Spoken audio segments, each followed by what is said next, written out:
ಬೆಂಗಳೂರು ಗ್ರಾಮಾಂತರ ಲೋಕಸಭಾ ಕ್ಷೇತ್ರದಲ್ಲಿ ಬಿಜೆಪಿ ಅಭ್ಯರ್ಥಿಯಾಗಿ ಡಾಕ್ಟರ್ ಮಂಜುನಾಥ್ ಸ್ಪರ್ಧೆ ಮಾಡೋದು ಫಿಕ್ಸ್ ಆಗಿದೆ.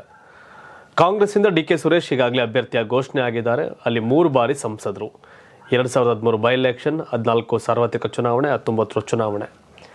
ಈಗ ಡಿ.ಕೆ. ಸುರೇಶ್ ವರ್ಸಸ್ ಡಾಕ್ಟರ್ ಮಂಜುನಾಥ್ ನಡುವಿನ ಕಾಳಗ. ಬಟ್ ರಾಮನಗರದ ಶಾಸಕ ಇಕ್ಬಾಲ್ ಹುಸೇನ್ ಈಗ JDSನವರ ಬಿಜೆಪಿಯವರ ಗಂಡಸ್ಥಾನ ಚೆಕ್ ಮಾಡಕ್ಕೆ ಬಂದಿದ್ದಾರೆ.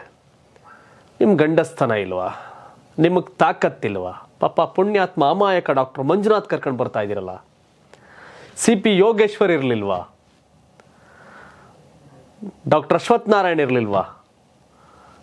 ಅವ್ರು ಯಾರನ್ನಾರು ನಿಲ್ಲಿಸ್ಬೇಕಾಗಿತ್ತು, ಡಾಕ್ಟರ್ ಯಾಕೆ ನಿಲ್ಲಿಸ್ತಾ ಇದ್ದೀರಿ ಅಂತ ರಾಮನಗರ ಕ್ಷೇತ್ರದ ಕಾಂಗ್ರೆಸ್ MLA ಇಕ್ಬಾಲ್ ಹುಸೇನ್, ನಿಖಿಲ್ ಅವ್ರ ವಿರುದ್ಧ ಗೆದ್ದಾರಲ್ಲ, ಇಕ್ಬಾಲ್ ಹುಸೇನ್ ಕೇಳ್ತಾ ಇದ್ದಾರೆ. ಡಿ.ಕೆ. ಸುರೇಶ್ ಒಂದು ರೀತಿ ಶಕ್ತಿ ಅವರಲ್ಲ ಕಾಂಗ್ರೆಸ್ MLAಗಳು. ಕುಣಿಗಲ್ ರಂಗನಾಥ್, ಮಾಗಡಿ ಬಾಲಕೃಷ್ಣ ಅವರು, ಇಕ್ಬಾಲ್ ಹುಸೇನು, ರಾಮನಗರ, ಇವರೆಲ್ಲ ಒಂದು ರೀತಿ ಶಕ್ತಿ. ಸೊ ಇಕ್ಬಾಲ್ ಹುಸೇನ್ ಈಗ JDS ಹಾಗೂ BJP ಗಂಡಸ್ಥನ ತಾಕತ್ತನ್ನು ಪ್ರಶ್ನೆ ಮಾಡ್ತಾ ಇದ್ದಾರೆ. ಅಂದರೆ ಯಾರಪ್ಪ ಗಂಡಸು ಖ್ಯಾತಿಯ ಅಶ್ವಥ್ ನಾರಾಯಣ್ ಬರಬೇಕಾಗಿತ್ತು, ಯೋಗೇಶ್ವರ್ ಬರಬೇಕಾಗಿತ್ತು ಅಂತ. ಇಕ್ಬಾಲ್ ಹುಸೇನ್ ಗೆಲುವನ್ನು ಸಾಧಿಸಿರೋದು ಈ JDS BJP split ಆಗಲಾಗಿ.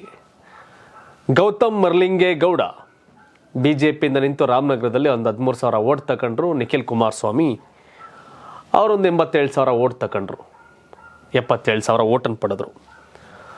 So JDS BJP ನಡುವೆ ಮತ ವಿಭಜನೆ ಆಯಿತು. ಇಕ್ಬಾಲ್ ಹುಸೇನ್ ಗೆದ್ರು, ಅವಾಗ ಗಂಡಸರಾದರು, ಗೆದ್ರು. ಈಗ ಇಕ್ಬಾಲ್ ಹುಸೇನ್ಗೆ ಅವರಿಬ್ಬರು ಒಂದಾಗಿರೋದನ್ನ ಒಂದು ರೀತಿ ನೀವೇ ಬರಬೇಕಾಗಿತ್ತು. ಯಾಕೆಂದರೆ ಈ ಲೋಕಸಭೆ ಚುನಾವಣೆಯಲ್ಲಿ ರಾಮನಗರದಲ್ಲಿ ಲೀಡ್ ಕೊಡಲೇಬೇಕು ಇಕ್ಬಾಲ್ ಹುಸೇನ್. ಈ ಗಂಡಸ್ಯಾರು ಅನ್ನೋ ಒಂದು ಪ್ರಶ್ನೆಗೆ ಉತ್ತರ ಕೊಡೋಕೆ ಅವರು ಕೇಳ್ತಾರಲ್ಲ, ನೀವು ಗಂಡಸ್ಥನ ಇಲ್ವಾ, ತಾಕತ್ತಿಲ್ವಾ ಅಂತ. ಈಗ ಇಕ್ಬಾಲ್ ಹುಸೇನ್ಗೂ ಕೂಡ ಆ ಗಂಡಸ್ಥನದ ಪ್ರಶ್ನೆ, ತಾಕತ್ನ ಪ್ರಶ್ನೆ. ರಾಮನಗರ ವಿಧಾನಸಭಾ ಕ್ಷೇತ್ರದಲ್ಲಿ ಅವರ ಗುರುಗಳು ಡಿ.ಕೆ. ಸುರೇಶ್ ಅವ್ರಿಗೆ ಲೀಡ್ ಕೊಡಲೇಬೇಕು.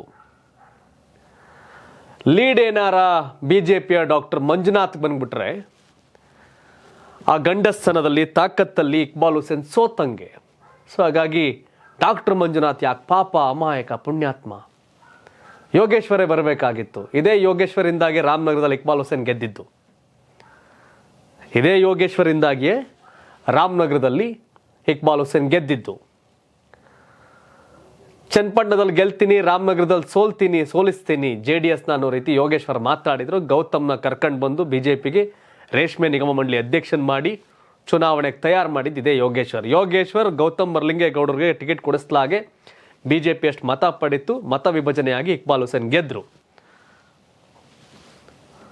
ಸೊ ಇದೀಗ ಮುಂಬರುವ ಲೋಕಸಭಾ ಚುನಾವಣೆಯಲ್ಲಿ ಡಿ.ಕೆ. ಸುರೇಶ್ ಅವ್ರಿಗೆ ರಾಮನಗರ ಕ್ಷೇತ್ರದಲ್ಲಿ ಲೀಡ್ ಕೊಡಿಸಿಲ್ಲ ಅಂತಂದ್ರೆ ಆಗ ಮತ್ತೆ JDS BJP ಅವರು ಇಕ್ಬಾಲ್ ಹುಸೇನ್ ಕೇಳ್ತಾರೆ, ಎಲ್ಲಿಗೋಯ್ತು ಗಂಡಸ್ಥನ, ಎಲ್ಲಿಗೋಯ್ತು ತಾಕತ್ತು ಅಂತ.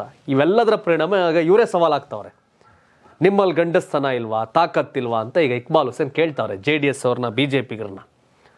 ಸೊ ಒಟ್ಟಾರೆ ಗ್ರಾಮಾಂತರ ರಣಕಣ ರಂಗೇರ್ತಿದೆ. ಪಾಪ ಡಿ.ಕೆ. ಸುರೇಶ್ ಇಂಥ ಪದಗಳೆಲ್ಲ ಬಳಸಕ್ಕೆ ಹೋಗಲ್ಲ. ಈಗ ಸಾಫ್ಟ್ ಅವರು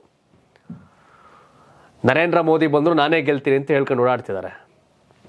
ನರೇಂದ್ರ ಮೋದಿ ಬಂದರು ನಾನೇ ಗೆಲ್ಲೋದು ಗ್ರಾಮಾಂತರದಲ್ಲಿ, ತಲೆನೇ ಕೆಡಿಸ್ಕೊಳ್ಳಲ್ಲ ಅಂತ. ಬಟ್ ಇಕ್ಬಾಲ್ ಹುಸೇನ್ ಈ ರೀತಿಯ ಪದಗಳನ್ನ ಬಳಕೆ ಮಾಡ್ಕೊಂಡು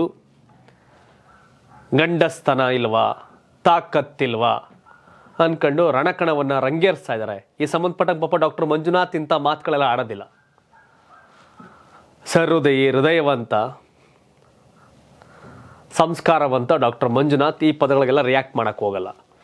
ಇನ್ನು ಈ ಪದಗಳು ರಿಯಾಕ್ಟ್ ಮಾಡಬೇಕಾಗಿರೋದು ಯೋಗೇಶ್ವರು. ಇನ್ನು ಯಾರಪ್ಪ ಗಂಡಸು ಖ್ಯಾತಿ ಅಶ್ವಥ್ ನಾರಾಯಣ್ ಮಾಗಡಿ ಕಡೆಗೆ ತಲೆ ಹಾಕೊಂಡು ಮಲ್ಕೋತಾ ಇಲ್ಲ,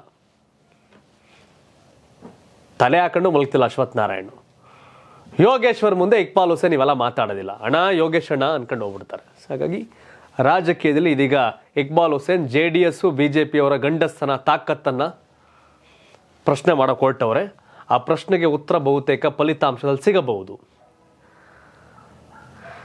BJPಯ ಡಾಕ್ಟರ್ ಮಂಜುನಾಥ್ ಅವ್ರಿಗಿಂತ ಡಿ.ಕೆ. ಸುರೇಶ್ ಅವ್ರಿಗೆ ಲೀಡ್ ಕೊಟ್ಟರೆ ಇಕ್ಬಾಲ್ ಹುಸೇನ್ ಗಂಡಸ್ಥನವನ್ನು, ತಾಕತ್ತನ್ನು ಪ್ರದರ್ಶನ ಮಾಡಿದ್ರು ಅಂತ. ರಾಮನಗರದಲ್ಲಿ ಡಾಕ್ಟರ್ ಮಂಜುನಾಥ್ ಕಾದ್ರೆ ಇಕ್ಬಾಲ್ ಹುಸೇನ್ ಗಂಡಸ್ಥನ ಮತ್ತು ತಾಕತ್ತಲ್ಲಿ ಫೇಲ್ ಆದರು ಅಂತ ಅನ್ನೋದು ಎಲೆಕ್ಷನಲ್ಲಿ ಗೊತ್ತಾಗುತ್ತೆ ಅಂತ ಬಹುತೇಕರ ಅಭಿಪ್ರಾಯ. ವೀಕ್ಷಕರೇ, ರಾಜಕಾರಣದಲ್ಲಿ ಗಂಡಸನ ತಾಕತ್ತು ಇನ್ನೋಸೆಂಟ್ ಯಾಕಪ್ಪ ಡಾಕ್ಟರ್ ಮಂಜುನಾಥ್ ಬಂದ್ಬಿಟ್ರು ಅನ್ನೋ ಪ್ರಶ್ನೆಗಳೆಲ್ಲ ಬರ್ತಿದೆ. ನಿಮ್ಮ ಪ್ರಕಾರ ಡಾಕ್ಟರ್ ಮಂಜುನಾಥ್ ಅವರು ಡಿ ಕೆ ಸುರೇಶ್ ವಿರುದ್ಧ ಸ್ಪರ್ಧೆ ಮಾಡ್ತಿರೋದು ಬಗ್ಗೆ ತಮ್ಮ ಅಭಿಪ್ರಾಯ ಏನು? JDS BJP ಅವರು ಗಂಡಸ್ತನ ಇಲ್ವಾ, ತಾಕತ್ತಿಲ್ವಾ, ಹಾಗಾಗಿ ಡಾಕ್ಟರ್ ಮಂಜುನಾಥ್ ಕರ್ಕೊಂಡು ಬಂದ್ಬಿಟ್ಟವ್ರ? ತಾವೇನು ಹೇಳ್ತೀರಿ ಇಕ್ಬಾಲ್ ಹುಸೇನ್ ಅವರ ಹೇಳಿಕೆಗೆ? ಕಾಮೆಂಟ್ ಮಾಡಿ ತಿಳಿಸಿ. ಹಾಗೆ ಬೆಂಗಳೂರು ಗ್ರಾಮಾಂತರದಲ್ಲಿ ಸಂಸದರು ಯಾರಾಗಬೇಕು, ಡಾಕ್ಟರ್ ಮಂಜುನಾಥ್ ಅಥವಾ ಡಿ ಕೆ ಸುರೇಶ್? ಹಾಗೆ ಪ್ರಧಾನಿ ಯಾರಾಗಬೇಕು, ನರೇಂದ್ರ ಮೋದಿ ಅವರು ಆಗಬೇಕಾ ಅಥವಾ ರಾಹುಲ್ ಗಾಂಧಿ ಅವರು ಆಗಬೇಕಾ? ತಮ್ಮ ಒಪಿನಿಯನ್ ಏನು? ಕಾಮೆಂಟ್ ಮಾಡಿ ತಿಳಿಸಿ. ಧನ್ಯವಾದ. ಇದು ಕರ್ನಾಟಕ ಟಿವಿ, ಕನ್ನಡಿಗರ ಧ್ವನಿ.